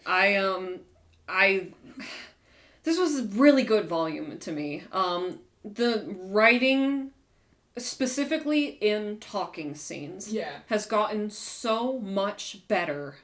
There was a point in RWBY where if two characters were talking, it felt like they were going through some bizarre checklist of like just hopping from trope to trope. I have heard this before in an anime. This is what the characters would do in an anime. They would scream and punch the table and cry. And it'd be like, why? None of this feels like a character. This all feels so wooden. And this is the first volume that, throughout the whole thing, for all of the dialogue, except the comedy, for all of the, just, we're talking to each other. Here's the graduation scene, and Crow and RWBY are just gonna have a nice talk. And it's gonna feel so natural. This is the first time that I've ever felt like that. And even, like, I love Volume 1. I'm including that. Like, there was a lot of wooden dialogue in Volume 1. This is the first time where it's been like, man, I'm not upset when the characters are sitting around talking, because I love to hear what they have to say. Yeah. I'm a big ol' fights nerd. I love fights in anime. So I was pretty let down by a lot of the combat in this volume. Not all of it. What combat? There's very few and far between. I'm really excited to... this is so lame. I'm really excited to count the fights. So I can add it to my Excel spreadsheet. What a nerd! Is she a nerd or is she German? It's both. So yeah, I was pretty let down by the fights in this volume. In particular, I was not a fan. Help, I don't know volume or episodes. What was the one where they were just running around in the streets? Oh, that was like 10. Oh no, 10, you're right. That was like it made me 10? so mad. The choreography was so bad. Everyone's just running in a straight line in grids. Yeah. And like the teamwork is so like flaccid and unnecessary. It was also and like the NPCs running around the city being like, oh no, I must run towards the gate where more are pouring in. How could this happen? Shut up, you deserve to die. We were only rioting. How could this happen to us? I can't believe my actions have consequences. Die, just die. It was also worthless fighting, like it was fighting for the sake of having a fight. Yeah. In the same episode where they end with 2 fight cliffhangers of Tyrion fighting the gang and Watts versus Ironwood, and it's like, why did we waste time killing a mammoth really slowly and dumbly when we could have just had Robin and friends fighting Tyrion in this episode? Why are you coming up with extensive plans for killing jobbers? For killing nothing enemies? No one's pretending that Little Grim are threats. How are we gonna stop these Goombas? Right. If it's a big Grim, if it's a special Grim that we don't see a lot of, if there's no duplicates of it, that's a bad Grim. Okay, the apathy is they're special. That's special. But any other of the Grim, it's like if there's more than one, it doesn't matter. I don't care if they're big. They're nothing. So that episode was dumb. You guys liked this fight, but I didn't like the Watts and Ironwood fight. Yeah, because I thought you're it looked wrong. stupid. You're I thought wrong. they're just like jumping from like tiny Mario platforms to get each other, and they're wobbling around. I'm like, oh, this is dumb. No, you're dumb. Oh, You're objectively wrong. whatever. Like, yeah, the camera was doing cool stuff, but like, and so were they. and I did like the song, but like, okay, but I thought it was dumb. I liked the counting for that one. Okay, that was cool too. And how, fuck you. Stop being right. And how well they conveyed what that meant. Because Watts starts with 19, and I'm like, seconds? I don't know what that means. Yeah, it's like, what is that? And then Ironwood fires again, Yeah. and he's like, 18. I'm like, I understand. Yeah. I know what that means. Yes. It was less the fight. The fight was good for having such simple weapons. Getting to play around a lot with their environment. Yeah. And then they played around a lot with the anti-gravity in very interesting ways. That's true. I do hate it when it's just like, here's a boring hallway. It Time was to fight in the more- boring hallway. Run out of fucking time. locking Ironwood's arms through a grid of That hard was cool light. too. Shut up! Stop proving me wrong! No, you get to have your opinions. It's Fuck fine. you! I just thought You that can they have looked... your wrong opinion. I just thought they looked stupid! Go away! And I didn't like the Aesop's fight that much. That wasn't one of the ones I hated. I was just kind of like, I thought it could have been cooler. They probably could have. I think if they were outside, they could have. Because like Ruby and Harriet was just like, we're gonna run around and like. You remember when you were like 5 and running was like the best thing in the world. And so you just and run if you around went, your house. Like if you had like a house that was like an open circle. Yeah, you just ran run, in that circle. just Yeah. run, That- yes. It's that. If they were outside, they could have like actually played around with it a lot more. It's like having a big bombastic fight in Metroid corridors. it's like they made it like if they were actually at Mantle, well, maybe Atlas. Like you just like running around and you see like a top down. They do this in the Flash a lot, like a top down perspective, and you see Ruby red and Harriet yellow, and they're running like through the grid trying to catch each other and like trick each other. Cool. I think if they were allowed to, fight the whole team, because I think Harriet could run up walls, and how does that change the fight? If she can run up there and be like, "Hi, I'm up here now," haha. It's always been a little bit disappointing in group fights in RWBY, and this has happened since the dawn of time in RWBY, where it's like, hello, my fight partner, we will fight each other and only each other. And it's like, there might be like a 2v2, but it's never like, wow, I'm gonna bounce around, I'm fighting this person, and now I'm gonna fight this person, and ooh, this person has jumped in for an ambush. It's always like, these are the designated teams, there's not gonna be any fun, like, switching around. Watch Dead Fantasy. Huh? It's got everything you want. I'm sure it does, but it doesn't have an ending. I also makes like me sad. It makes me sad too. I also like how with the Aesop's fight. Obviously, the speedster is gonna fight the speedster. Yeah. Vine and Elmer are always together. Blake and Ying are always together. Sure. Marrow and Weiss are left over. And then, Yeah, Meryl kind of has a beef badly set up with Weiss. Yeah, Sort it's of, like, he you has- sneeze. I used to get what you want. It's like, where did this? He's It's like, bitch, she's been disowned. What the Yeah. fuck? He's like, I've always hated you, Weiss, don't you know? And she's like, what? A lot of people thought he was gonna fight Blake because then it'd be a cat and a dog.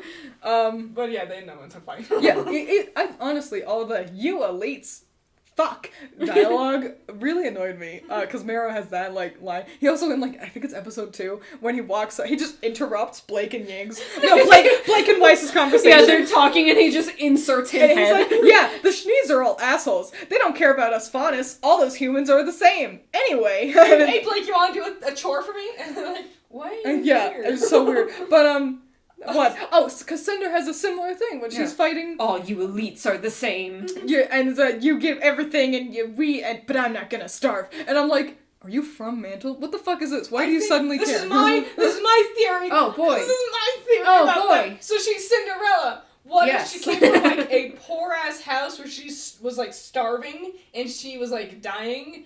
And then, a plague happened, and her rest of her. And Whoa, somehow- I wasn't expecting this. Her evil stepmother dies, and her evil stepsisters die because there's no food left, and The she's fairy sitting there starving godmother. and dying. And then Salem zorps in, and she's like, "I'm gonna take this one," and then she zorps away. And somehow that's the Schnee's fault? Oh, I think she just meant people who All are you people idiots. who are born You into, people who have food. people who are born into prosperity. Right. She's like, Yeah. I had to fight to get Right. to this. It's amazing how little of Cinder we actually know about, despite her stealing screen time constantly. I think she could be really, really interesting if we ever actually looked at her background. Maybe if she develops this time. Maybe if she I just did, died. honestly though, I am number one hater of Cinder. Like if there was a hate Cinder fan club, I would be president.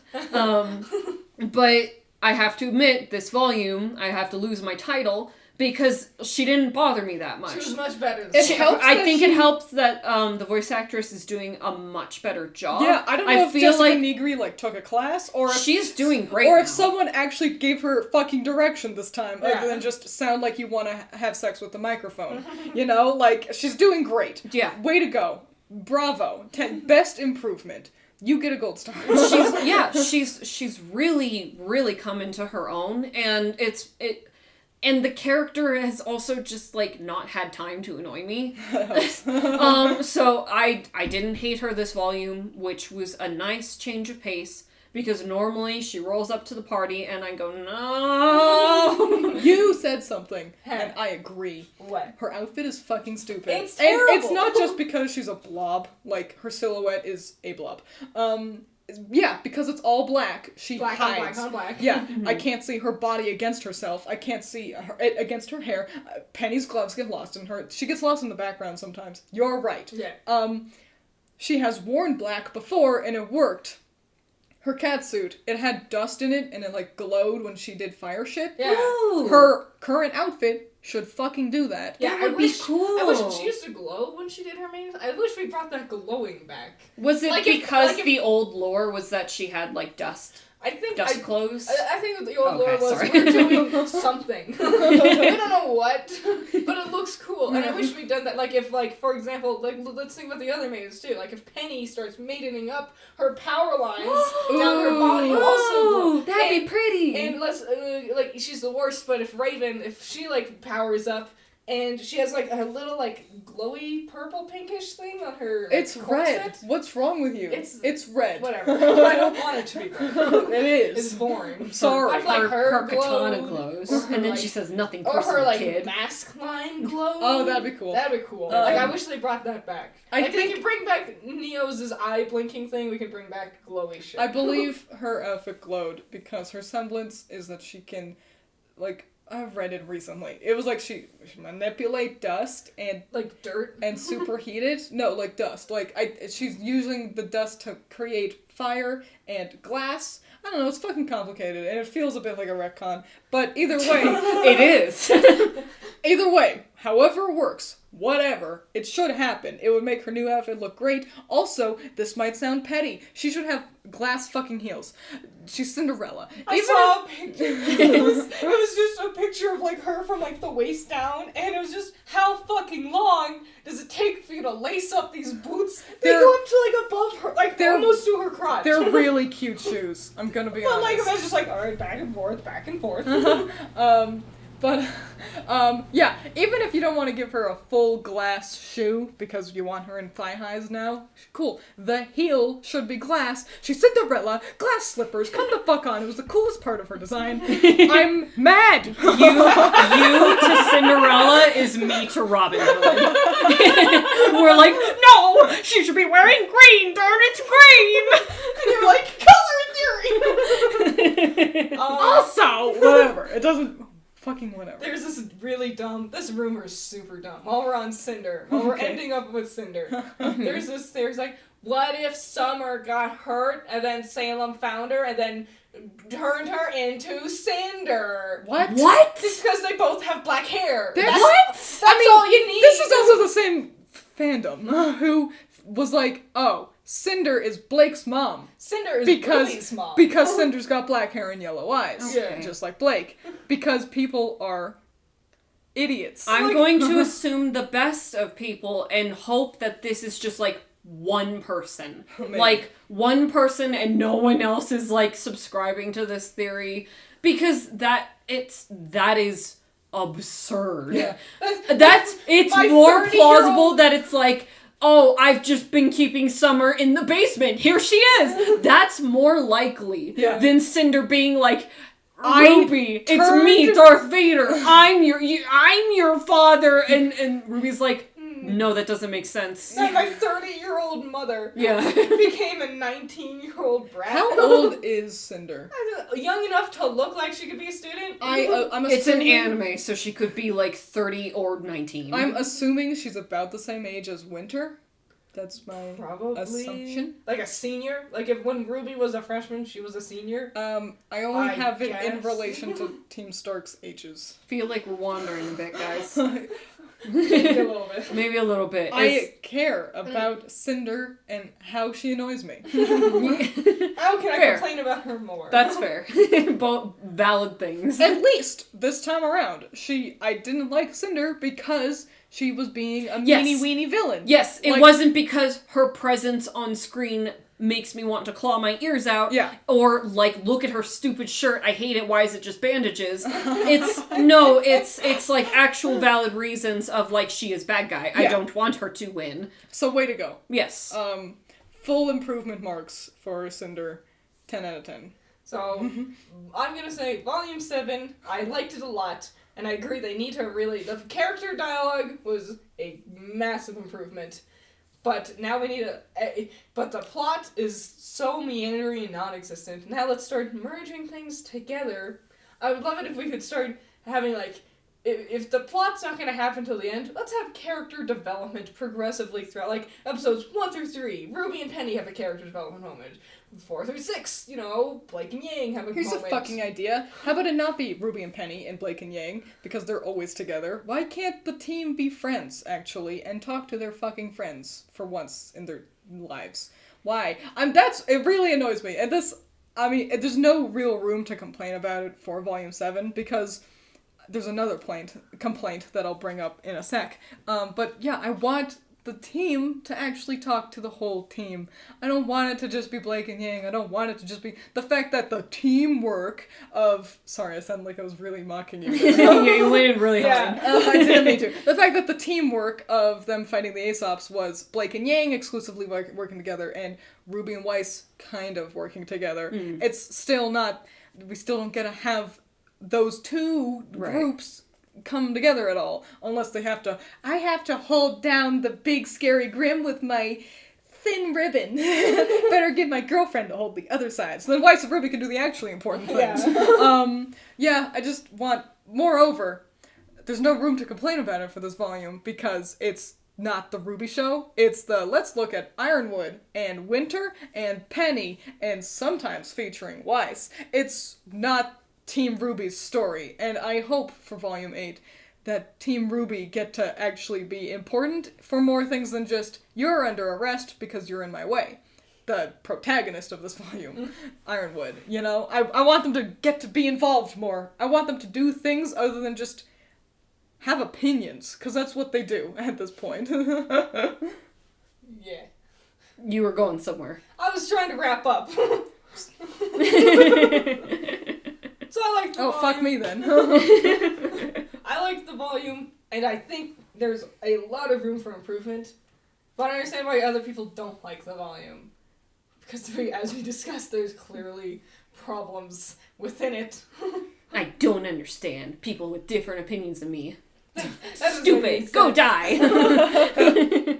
So this was fun. Yeah. I had fun. Yeah. This was a fun I'm really hungry. Fun little... Yeah. It's late. It's only 8. I wasn't eating for like a whole hour. This was a very fun experiment. I don't know how many podcast-style things I'll do, but... If this maybe more, we'll see. I'm sorry. Like, comment, and subscribe if you would like more podcast things. Don't forget to ring that bell. Smash that like button. If you don't, we'll never make another video ever again. And we'll die. I'm laughing because I think I heard your wrist pop. It was either me or the chair. I'm not even sure. Come into my house, break my chair. So, in the comments, leave your thoughts and opinions on the volume or any of the many topics we traveled across. Unless you disagree, then shut your mouth. No. We all disagreed with each other. Yeah, absolutely. We disagreed on every single episode Yeah. of this volume, so feel free. If you're gonna be mean to Allison or rude at all, don't. I'll kill you. Aww! She's a delight. On that note, I'm so flattered. check out both of these people's awesome channels and subscribe because they both super deserve it. Shucks. And I love them and they're awesome. I love you too, There's man. Dolly. There's gonna be links on screen in the description in the iCard, so whatever your prerogative, you can find them anywhere. And I guess this is it. I've had a lot of fun, and I'll see you in the next one. Butts. Bye-bye. Bye. Bye.